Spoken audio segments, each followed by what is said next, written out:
বারাসত কাণ্ডের রেশ এবার পৌঁছল মহাকরণে। খোদ মুখ্যমন্ত্রী দফতরের সামনে আছড়ে পড়ল বিক্ষোভ। ছাত্রীকে গণধর্ষণ করে খুনের ঘটনায় গত কয়েকদিন ধরে উত্তাল বারাসত। পথে নেমেছে গোটা কামদুনি গ্রাম। এমনকি বাসিন্দাদের ক্ষোভের মুখে পড়তে হয়েছে মন্ত্রী, সাংসদকেও। এই পরিস্থিতিতে সোমবার বারাসত কাণ্ডে দোষীদের শাস্তি দাবি করে মুখ্যমন্ত্রীর কাছে স্মারকলিপি জমা দিতে যান পশ্চিমবঙ্গ নারী ও মানবাধিকার কর্মী সংগঠনের সদস্যরা। প্রথমে অনুমতি না দেয়া হলেও পরে তাদের মুখ্যমন্ত্রী দফতরের কাছে নিয়ে যায় পুলিশ। মুখ্যমন্ত্রীর ব্যক্তিগত সচিবের হাতে স্মারকলিপি তুলে দিতে বলা হয় সংগঠনের সদস্যদের, কিন্তু তাতে রাজি হননি বোলান গঙ্গোপাধ্যায়, অনুরাধা তলোয়াররা। মুখ্যমন্ত্রী দফতরের সামনেই বসে পড়ে বিক্ষোভ দেখাতে শুরু করেন তারা।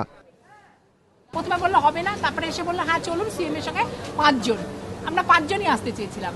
5 জন এসে এখন আমাদের এখানে এসে বলছে যে না ইয়ের সঙ্গে দেখা করুন, পিএস টু সিএম এর সঙ্গে পিএস টু সিএম দেখা করুন। হ্যাঁ, আমরা বললাম যে আমরা কোনো আমলার সঙ্গে দেখা করব না, আমরা যিনি জনপ্রতিনিধি, যার উপর দায়িত্ব করে পাঠানো হয়েছে, আমরা তার সঙ্গে দেখা করব। তার দায়িত্ব নিতে পারবেন না, সরকারি আমলার কি সঙ্গে কথা বলতে যাব কেন? প্রায় 1.5 ঘন্টা বিক্ষোভ দেখানোর পর মহাকরণ ছাড়েন সংগঠনের সদস্যরা।